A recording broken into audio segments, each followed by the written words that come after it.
اچھی بات کیوں صدقہ ہے؟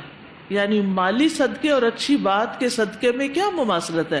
جب آپ کسی کو مال دیتے ہیں تو اس سے اس کا دل خوش ہو جاتا ہے. مثلاً کسی کو کھانا کھلا دیتے ہیں، کسی کو کوئی اس کے استعمال کی چیز دے دیتے ہیں تو وہ خوش ہو جاتا ہے. چاہے کوئی بچہ ہو بڑا ہو، اس کو اچھا لگتا ہے.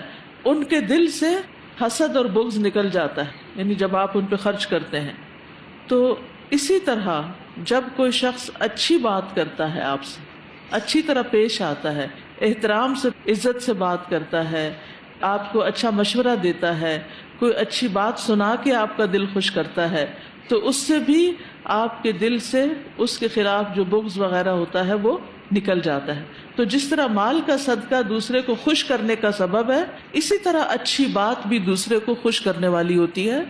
جب دوسرے کو انسان خوش کرتا ہے تو اللہ تعالیٰ اس بندے کی خوشی کا سامان پیدا کر دیتا ہے.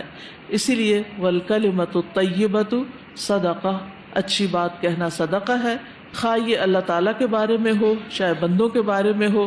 اللہ سبحانہ وتعالیٰ کے حق میں تسبیحات ہیں، جیسے سبحان اللہ والحمد للہ ولا الہ الا اللہ واللہ اکبر. اسی طرح لوگوں کے حق میں جو اچھی بات ہوتی ہے وہ حسن اخلاق میں شمار ہوتی ہے. ایک اچھی بات انسان کے جنتی ہونے کا فیصلہ کر دیتی ہے. نبی صلی اللہ علیہ وسلم نے فرمایا، بے شک بندہ اللہ کی رضامندی کے لیے ایک بات زبان سے نکالتا ہے اور وہ اسے کوئی اہمیت نہیں دیتا، مگر اسی کی وجہ سے اللہ اس کے درجے بلند کر دیتا ہے. اور ایک دوسرا بندہ ایسا کلمہ زبان سے نکالتا ہے، ایسی کڑوی بات زبان سے نکالتا ہے جو اللہ کی ناراضگی کا باعث بنتی ہے، اور وہ اسے خود کوئی اہمیت نہیں دیتا، پرواہ نہیں کرتا کہ اس نے کیا بولا، لیکن اس کی وجہ سے وہ جہنم میں چلا جاتا ہے. رسول اللہ صلی اللہ علیہ وسلم نے یہ بھی فرمایا، سلام کو عام کرنا، اچھا کلام کرنا ایسے اعمال میں سے ہے جو بخشش کو واجب کر دیتے ہیں، یعنی ایسا بندہ لازمی بخشا جاتا ہے.